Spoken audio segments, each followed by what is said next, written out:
Welcome to Uncopyable Women in Sales. If you're looking for actionable insights and real-world tools to turbocharge your sales starting tomorrow, well, you're in the right place. Your host, Kay Miller, earned the affectionate nickname Muffler Mama when she sold more automotive mufflers than anyone else in the world.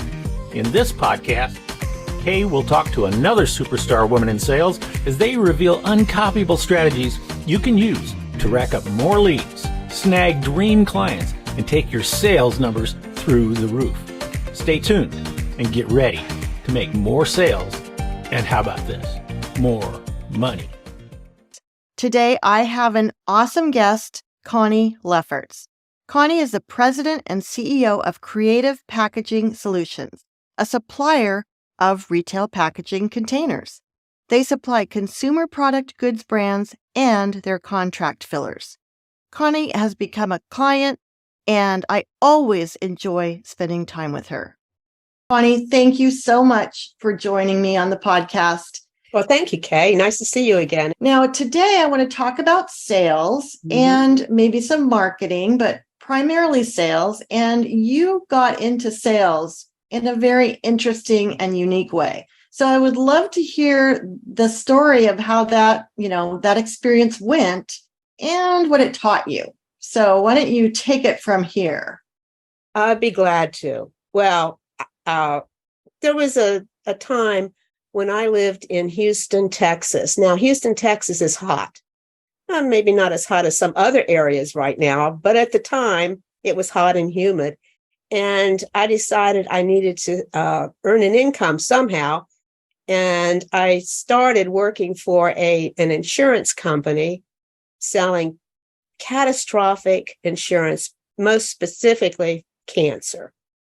And we sold that policy door by door, regardless of what that door represented. It could be a house, it could be a Firestone tire company with 10 employees or more, or it could be an office building. But the theory was you go to every single door. You get in the door, you have a script that had to be followed word by word, and you sold it, you got the check, and you left. And that was... Go ahead. You were very successful at that. And, you said it was a crazy thing to be selling, but you were very successful at it. And it was a service that helped people. It did. I didn't know if I was going to be successful, but I was practicing my script. As I said, it had to be memorized. And I practiced it on my mother, who bought a policy. I love that. Well, that's a good indication. It works. But then, we would meet for breakfast, a crew of about 6 people. We'd meet for breakfast. We'd read motivational books together, chapters or something like that. And then we'd split out and each person would be assigned different blocks, and we'd work. And then at the end of the day, we'd meet back again and everybody would show their book of sales. And I did this for about 3 years. Now, I had a lot of flat tires in that distance. So I had to learn how to change a flat tire because we were out in the middle of we weren't in the city of Houston. We were out in the outlands. And if I was out, I didn't have any AAA to come get me. I had to learn how to change a tire. But the worst part too was we're dressed in business clothes. We're not walking the blocks or the roads of Texas in shorts and tennis shoes. We're in business clothes with hosiery and suits and jackets. And sometimes it was so brutal that I didn't care if anybody bought a policy. I just wanted to get inside. Just let me in so I can explain this to you. And if you don't buy, that's my thinking. If you don't buy, that's okay. But if you listen to the whole script, you probably will buy. And they did. Yeah, I became so successful. I was the lead salesperson for the whole company. And good for you. Annual conventions that give you little pins, gold pins with diamonds in them. And so, when you do that for several years, it almost becomes like a remote memory. You just keep doing it over and over again. But finally, I wore out. That's understandable. So I started I looked for something else to do. And my husband at the time was with Tenneco, which at the time was a much bigger oil company. And he ran the sales promotion for them. So I thought, well, I'll start a sales promotion agency. And I said, but I know I can't sell him. So I found out who his supplier was, or his maid, who he bought from. So I went in for an interview, and I was sitting down with this man at a company called RAN, RAN, something or other. And I was sitting across from him. He says, well, you could go and you could sell from me. You probably won't sell anything, but you could sell from me. And I was sitting here watching him, and I was saying, you know what? If this kind of business works, then I'm going to start my own company and go into competition with you because you're so obnoxious. I love it. That's great. That's what I did. I worked for him for about a year, learned the business, and then went into competition with him. I didn't sell my husband anything, but I sold a lot of other companies, and I hired all women. All the other companies in Houston that had the same business were men.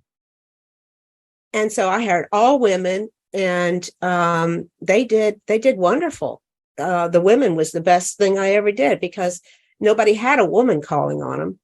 So that, when we talk about an uncopyable advantage, Tenneco, by the way, was the parent company of Walker, where I worked for, and got my nickname Muffler Mama. So that's kind of an interesting coincidence. I just want to touch on one other thing about your early career. You said you stopped being afraid of cold calls. You just were so over your fear after doing it again and again that it didn't bother you at all, right? Not at all. I mean, when you do something like that over and over again, you feel like, well, if you have a 50-50 chance of them buying, either they say yes or no, and that's it. So once you get past the fear of either knocking on a door, nobody does that anymore, I don't think, or making that phone call. There is no fear in that. Once you get over that, once you've been through that anxiety so much, I love to sit down and make phone calls to people I've never talked to before. I think it's fun. Good for you. That's right. And one day we did a test. We had 2 salespeople in here, and we had a list. They were having trouble reaching people or getting them to talk with them. I said, give me one. Give me a name. So I took a name, and they sat down next to me. I said, okay, I called them up, got them on the phone, talked to them, found out what they needed. And from that, I see it's easy. You just have to get over the fear that they won't like you, because it's not you they like or not. It's if they have a need or not. And you have to find out what that need is. Right. And I was going to ask you your opinion on using a script, because I think a script probably works well B2C and in the situation you had. But now as you go into business to business, how do you feel about that? Like you said, it's more about finding out their needs. So how do you feel about scripts in what you do now? Well, if you listen, when I'm making calls to somebody I haven't met yet, I don't follow a script, but I follow a guideline. In other words, I have to know that I'm talking to the right person. I follow a guideline of letting them know that I'm there to help them, that I've studied their company, that I know what they do, that I'm not a stranger to what they do and what their problems might be. So I can get into being a consultative seller rather than one time get the order and leave. One and done, right. We want long-term relationships. We want customers that will be with us and we with them for years and years, to grow with them and us with each other. And so not really following a script, but following just a pattern of what pattern and common sense, so that they know that we're interested in them and not just ourselves and our products. Because if we go in and say, we sell bottles, well, they don't care if we sell bottles. Right. They may not need a bottle. Right. You don't know what they need until you find out. And I think that's something that salespeople do make a mistake with is, we love our product. We're so invested in our product that we talk about me. And, you really do need to find out about the customer find out their problems and what's going on with them before you begin to tell them how you can solve that. Absolutely, Kay. And the other side is note taking, because if you're taking notes, you're listening. I love that. And that's something I talk about in my book, especially, face to face. I think anytime that you take notes, it helps me process the information. If you are face to face or even on Zoom, I think it's good because they know you're tuned into what they're saying. So I really like that about note taking. Exactly. And listening has always been something that I try to improve upon, because it's so easy to listen to hearing someone say something, and you're already formulating your response before they're finished, then you're not really listening. I agree. And you can, if you ask more about what they were talking about, say, okay, tell me more, then that shows that you're listening and you're interested. So do you think is that something that you do? Always. And matter of fact, I catch people when I say, well, okay, you talk to someone about this or that. What date was that? Just a very, easy question that's non-threatening, right? No, yeah. When was that? What was that, last week, 2 weeks ago? When was that? Because the other thing I ask them to do is to not only take notes of what their conversation is, but to make a note of when that was, because that means that they have a chronological order of what they've done. And that, it doesn't matter if it's to a customer or to their gatekeeper, whatever it is. When you call somebody, what date did you call them? When are you going to call them again? And from your notes what it was. Okay. Right. So, and that's really building upon that customer relationship. Right. And I see a lot of sales training, and a lot of the things you read about sales are getting in the door, which I teach, and, building rapport and relationship and getting, to the bottom of their needs. But in your kind of sales, you're right. You want these relationships to go on for years. So you're not trying to get in the door or establish that. You're just proving that you are still interested in their success. Today's podcast is sponsored by the acclaimed book, Uncopyable Sales Secrets, How to Create an Unfair Advantage and Outsell Your Competition by Kay Miller. Put the secrets in this book to work, and you'll make more sales, grow your network, and become a top earner. See the show notes or go to Amazon.com and search for Uncopyable Sales Secrets to order the book right now. Very much so. When they succeed, when they sell more product, we sell more packaging. And that's the basics of it. They grow, we grow. We work with companies before you even hear of them, with startup companies. They have a concept in their mind that, their lotion or potion is in development. They don't know what it is yet. And we work with them till they launch it. And one company we followed all the way through for years until they were bought by conglomerate out of France. And we still do business with them. But but I'll never forget that first meeting, sitting there, and they didn't know they had one or two, they had about 6 products, and developing that first packaging for them, and then expansion and more and more. And so we've stayed with them for years, and it was really a very gratifying relationship.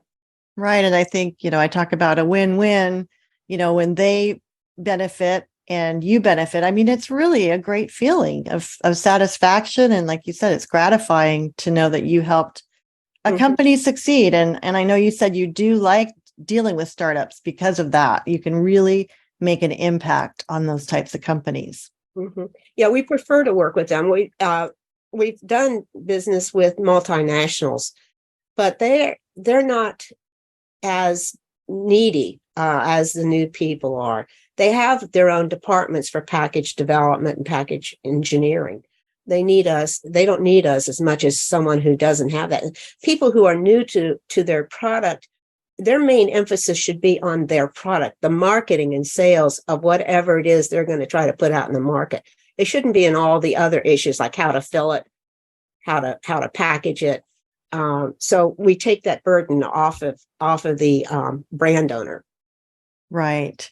And I assume you help them narrow down their moose, which is what we call in Uncopyable. That's what we call the target market. So you know your moose, and you serve that segment. And you said you do have various segments, but you said you treat each of them as a separate moose. Is that correct? Precisely. And the reason we do that is because before I started the company, I worked for a variety of different manufacturers. So I learned how each type of packaging was manufactured. I worked for a company that made plastic bottles, good or bad these days, but that's what they made. Mm-hmm. And I worked for a company that did the boxes and see how they're made. But I concentrated on the personal care or the cosmetics companies. That was my moose, that industry. And I was working for other companies, and that was their moose. So when I decided to start my own company, I said, we need other people to follow other market segments, other industry segments. Yeah. An industry. Yeah. So we have one person who's very, very good at food and beverage. That's totally different than lotions and potions. Food and beverage, someone else in pet and lawn care, someone else in industrial. And all these people, they stay within that market segment, because if you're with, let's just say, Avon, which everybody knows that name, if you're selling Avon, or you're with Avon and you leave Avon, you're not going to go to selling tires. Exactly. Or mufflers. Mufflers. You're not going to go from a lotion to mufflers. So people stay within their industries, and you follow them as they progress. You follow your contacts as they progress. And then you are in a better position, each of those, to be in a consultation role and help those companies. Right. So it seems to me, now, one of the things when I've talked to you before, you had a great phrase, and I said, what is the key to sales? Do you remember what you told me? Patient persistence. Yeah. Well, yeah, patient. I think you also said friendly persistence. Yeah, right. I have to remind you of your secret. Well, yeah. But if you can, people buy from people they know, like, and trust. Yeah, third one, people trust. Like, and trust is what we exactly. So this is it's selling with knowing that you're developing that know, like, and trust relationship with each person and company. So right, and because some of what there's people who I've seen who are too persistent. Everybody has that in sales. You have the people calling you, and they're just so persistent. You don't want to answer the phone or answer their emails. It's just too much. And that's we just had a meeting with a major national food grocery store chain, and their diversity people says, you can be persistent, but don't overdo it. Right. Don't overdo it, because it wears them out. You have to have that balance, and yeah, you don't want them to see your name and not pick up the phone. Right. But of course, one way to do that is if you are providing value along the way, and you have this knowledge and perspective that can really help your customers or your prospects even before they become customers. And I assume that you do some of that. You help them along the way. Right. We do offer that as a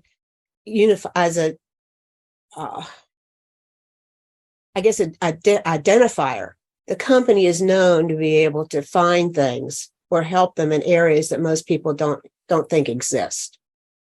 Right. Regardless of if it's made in the United States or China or Europe, we have a way of finding it. And you have a reputation then for being somebody that they can call and find out that information. Right. And that is, and we don't mind putting through the effort. And that's very important, because, that's when you talked about calling on a company, a B2B company, that you say, hey, I've found, I've learned about you, I've studied you, I know the market.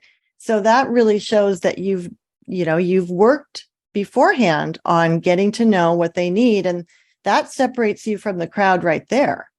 Exactly. Plus, we're not trying to sell just one item. That was the problem I was in when I was with a specific manufacturer. I could only like a vacuum form. No, very few people buy vacuum forms, but that's all I could sell.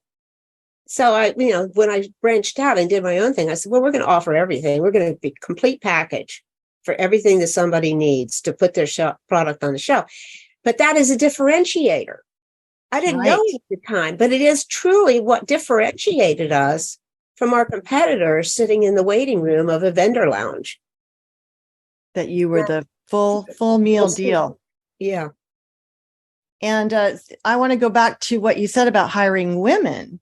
So, and you said that was very successful. And do you feel like there are certain things that women are better at that help them make sales? What is your perspective on that? I think women are more intuitive, and they're not afraid to show that curiosity and empathy towards their prospects. And that's and they have more patience. They'll sit and they'll persistent. They'll stay with somebody until they either know that they're going to be able to help them or they can't. And that's something that most men will say, well, Joe Blow, he didn't help me at all, so I'm going to forget about him. I mean, and I have one company that I deal with that they eliminate all their leads after 6 months if they don't buy. They take them. What? Explain that to me. Because, I was selling for them. And I said, well, what happened to the lead I gave you 6 months ago? They said, well, we didn't ever get anything out of them, so we eliminated them from our system. I said, but it can take months and persistent months to get someone to buy. It's not a one and done sale. It takes a long time sometimes, and it's worth it to be persistent. Yeah, and your buying cycle, I'm sure for some customers, 6 months is probably nothing, right? Well, we just finished one that took 2 years. Right. So yeah, and the women are more understanding of that and more patient with it than the men are. And that's coming from your experience, so that's pretty good advice. So, got to use your strengths. And the goal is to make sales. I think that also women can just be as goal-oriented as the men, as dedicated to succeeding and closing deals. And, just because you're a woman doesn't mean that you're a wallflower or whatever. No, it doesn't. I once worked as a customer service rep for one of the Litton Industries companies. And it was an interesting job, but I was watching all the salespeople, and they were making a lot more money than I was. So I went to management and I said, I want to be a salesperson instead. They said, you can't. It's only men that are salespeople. Wow. And that was several years ago. And I think that management is now, they've gotten smart about that. They know that women are just as detail-oriented and is just as ambitious as the men are. And even though they are women, it doesn't curtail them from working hard or giving up their family life sometimes to do that, to follow their career. Right. And it's amazing that, things have changed. They still need to change more, but I think that being a woman, it can also be an advantage because you stand out from the men. So, you are somebody that if someone tells you can't do it, that makes you all the more dedicated to showing them, oh, that's BS. I sure can do it. More determined than ever. Right. Yeah. Right.